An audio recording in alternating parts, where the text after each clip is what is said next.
Jadi BEM bisa beroperasi dari tingkat lokal sampai tingkat nasional, mempersoalkan APBN-nya Pak Prabowo. BEM dari Fakultas Ekonomi Lampung bisa bertanya, Pak Prabowo, 8% pertumbuhan itu akan menghasilkan apa? Kan Pak Prabowo janjikan begitu kan, untuk mengatasi kesulitan ekonomi yang disebabkan oleh Jokowi, maka ekonomi akan ditumbuhkan 8%. Yang akan tumbuh 8% pasti sektor-sektor yang ekstraktif industri misalnya. Sekarang kalau sektor itu yang dipecut, impactnya pada lingkungan apa? Kampus Merdeka itu juga ideologis. Kampusnya Merdeka, dosennya nggak boleh ngomong. Itu yang namanya hegemoni. Bisa bedain ya. Nah, kita sekarang ada di dalam kondisi dihegemoni. Oleh apa? Oleh Mulyonoisme.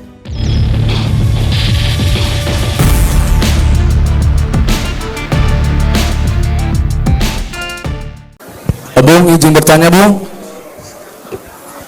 Apakah pandangan Anda tentang peran Badan Eksekutif Mahasiswa dalam merawat demokrasi di tingkat lokal, dan apakah BEM di Lampung sebaiknya lebih vokasi dalam mengkritik kebijakan pemerintah lokal atau lebih berfokus pada advokasi masyarakat?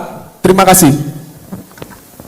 Ya, tugas dari BEM itu persis sebagai tugas orang devil's advocate, itu advocatus diaboli, advokat yang disewa untuk jadi iblis, karena semua orang mengklaim malaikat.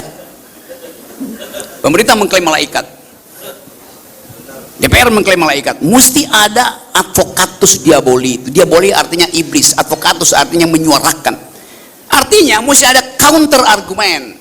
Nah, BEM itu dilatih untuk melakukan counter argumen, membaca APBD misalnya tuh.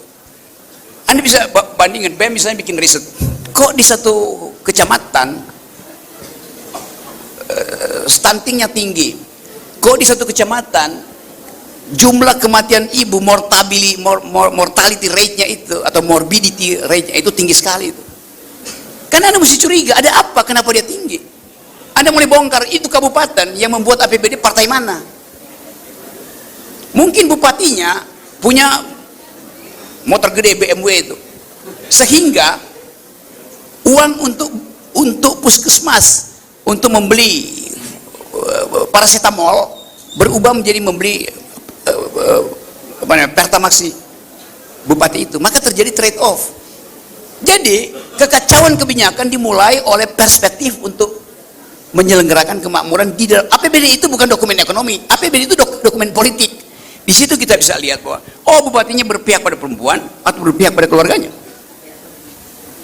Ada satu kasus di mana, saya kira di Sumatera ini, APBD-nya dipakai untuk membuat jalan mulus, tapi begitu diperiksa, kok jalan mulusnya cuma 7 km dan berhenti di sebuah rumah.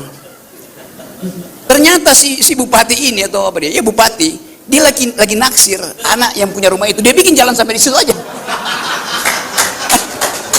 Kan gila idenya. Dalam soal stunting, saya baca laporannya tuh, ada pejabat bupati bilang bahwa uang stunting itu tiba di puskesmas kok, nggak kita main pakai apa-apain tuh untuk mencegah kekurangan nutrisi. Benar, uangnya tiba di puskesmas, tapi begitu diperiksa, uang itu dipakai untuk membuat tembok baru di puskesmas itu. Bukan untuk ibu-ibu yang nutrisinya, memang uangnya keluar, tapi bikin tembok pagar supaya mewah kelihatan dari luar. Kan ngaco. Jadi BEM bisa beroperasi dari tingkat lokal sampai tingkat nasional, mempersoalkan APBN-nya Pak Prabowo. BEM dari Fakultas Ekonomi Lampung bisa bertanya, Pak Prabowo, 8% pertumbuhan itu akan menghasilkan apa? Kan Pak Prabowo janjikan begitu kan, untuk mengatasi kesulitan ekonomi yang disebabkan oleh Jokowi, maka ekonomi akan ditumbuhkan 8%. Apa di belakang itu? 8% artinya ada sektor yang akan dipecut, ada sektor yang akan tertinggal. Kan tidak mungkin UMKM tumbuh 8%. Yang akan tumbuh 8% pasti sektor-sektor yang ekstraktif industri misalnya. Sekarang kalau sektor itu yang dipecut, impactnya pada lingkungan apa? Setiap pertumbuhan 1% ekonomi growth ditangkap 400 ribu lapangan kerja. 8% artinya 8 kali 4, 3,2 lapangan kerja. Nah yang nganggur hari ini 62 juta orang. Jadi secara rasional, ya, tapi mesti diminta keterangannya. Apalagi kalau 8% itu, kita hitung berapa ecological footprint, berapa biaya ekologis dari pertumbuhan 8% itu.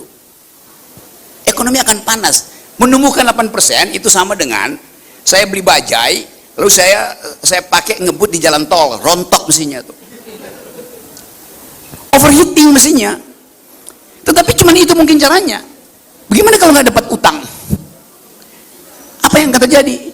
Ya pajak dinaikin. Kita bayar pajak lagi. 12% pajak pendapatan, pajak kiri kanan.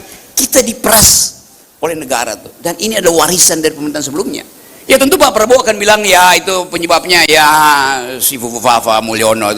Tapi dia nggak mungkin ucapkan itu dalam rangka sopan santun politik. Lain kalau di Eropa sistem parlementer langsung disebut itu pemerintahan sebelumnya tuh. Jadi BEM bisa bicara di situ di level yang paling mikro sampai level polisi nasional. Oke? Selamat siang Bung Rocky. Bung Rocky, saya mau sedikit nanggepin, bukan nanya. Saya melihat, terlepas ini kita pemilu udah lewat lah ya. Saya mau Anda menanggapi komentar saya, pendapat saya mengenai buzzer. Karena saya melihat 10 tahun belakangan ini, bahkan dari 2012, karena saya dulu penggemar kotak-kotak, mantan fanatisme kotak-kotak di 2012. Oke. Saya melihat fenomena buzzer dari 2012 sampai sekarang itu telah merusak tatanan demokrasi. Dan negara kita diatur oleh buzzer. Menurut Bung Rocky bagaimana? Itu saja. Terima kasih. Oke, ini pengakuan seorang mantan buzzer. Bagus tuh. Ya. Dan dia masih memantau juga pasar yang ada. Namanya mantan tapi masih mantau. Justru untuk menghentikan perbasaran, karena dia melihat hal yang sama itu. Bahwa IQ kita itu turun gara-gara buzzer dan talk show. Talk show itu yang sering saya ikuti, itu mendangkalkan akal. Karena hanya mau cari sensasi. Apalagi kalau sensasi terjadi tinju di atas panggung talk show itu. Kita tidak lihat perdebatan yang ada konsepnya. Buzzer itu adalah rombongan yang mengepung lalu membuli. Dan itu yang dipelihara oleh Pak Jokowi sampai hari ini. Masih ada buzzer itu. Buzzer terakhir adalah humas-humas pemerintah dari kementerian sampai kecamatan yang diperintahkan oleh Jokowi untuk mengeluarkan semua sisa uang humas untuk memuji-muji dia. Dan itu yang dilaporkan oleh bocor alus dalam Tempo minggu ini. Itu semua jadi buzzer supaya tetap dianggap bahwa Jokowi berhasil membangun Indonesia tuh. Tapi buzzer itu cuma berhenti di situ. Begitu di debat, kabur buzzernya tuh. Jadi dia mendangkalkan, buzzer menghindari perdebatan, mengandalkan lembaga survei. Kondisinya begitu. Jadi betul tadi Mbak, kita ingin politik itu dihidupkan oleh pertengkaran pikiran, bukan perbuzzeran, bukan lembaga survei. Karena itu saya ajukan dalil baru bahwa seorang calon pemimpin, dia pertama-tama harus lolos tapisan etikabilitas. Etikability. Pernah nggak dia berbohong? Pernah nggak dia mengkhianati emak-emak? Itu ukuran pertama. Kalau dia lolos etikabilitas, dia lolos filter kedua, yaitu intelektualitas. Kapan kita filter dia? Taruh pemimpinnya di kampus Dharma Jaya sini. Uji pikirannya, gagasannya. Tapi nggak ada pemimpin yang berani berdebat dengan kampus kan? Karena mengandalkan amplop. Jadi kalau dia tidak lulus etikabilitas dan tidak lulus intelektualitas, maka dia akan sogok lembaga survei supaya dia lulus elektabilitas. Itu konyol. Elektabilitas baru boleh dihitung kalau dia udah lulus etika dan dia lulus intelek. Begitu cara kita napis pemimpin. Sekarang semua pemimpin langsung tiba-tiba elektabilitasnya sekian. Oh iya, kan Anda beli. Ada seorang anggota DPR bilang, Bung, saya sekarang wakil rakyat. Oh bagus, karena elektabilitas saya tinggi. Saya tanya, Anda keluar berapa? Ya antara 13 sampai 15 miliar. Oh jadi Anda sekarang wakil rakyat dengan mengeluarkan uang 15 miliar rupiah. Ya, Anda bukan wakil rakyat, Anda mewakili amplopmu sendiri. Dia wakil dari amplopnya sendiri, tapi dia bangga. Dia tidak mewakili rakyat, dia mewakili amplopnya sendiri. Dia bagi amplop. Jadi bagian ini yang saya ingin terangkan, bahwa kita mengalami dua krisis sekaligus. Krisis etikabilitas dan krisis intelektualitas. Etikabilitas diuji di dalam forum-forum kiai uji. Anda pernah nipu nggak itu? Intelektualitas diuji di forum kampus. Tapi banyak pemimpin tidak mau pakai panggung akademis karena dia takut ketahuan dungunya. Dia pakai panggung dangdut. Bagaimana mungkin menguji pikiran di panggung dangdut? Jadi infrastruktur politik itu betul-betul kacau. Jadi kita mau perbaiki itu. Karena itu saya beredar terus di semua kampus, berupaya untuk yang memberi semangat bahwa kampus harus kembali di dalam wilayah politik. Karena dia hanya di kampus kita bisa tapis kualitas intelek seseorang. Assalamualaikum warahmatullahi wabarakatuh. Bismillahirrahmanirrahim. Sangat senang sekali bertemu dengan Gus Rocky Gerung gitu ya. Bung Rocky, langsung saja. Ya. Judulnya adalah merawat demokrasi dan kebangsaan dengan akal sehat. Saya ingat seorang filsuf di zaman Yunani kuno bernama Socrates.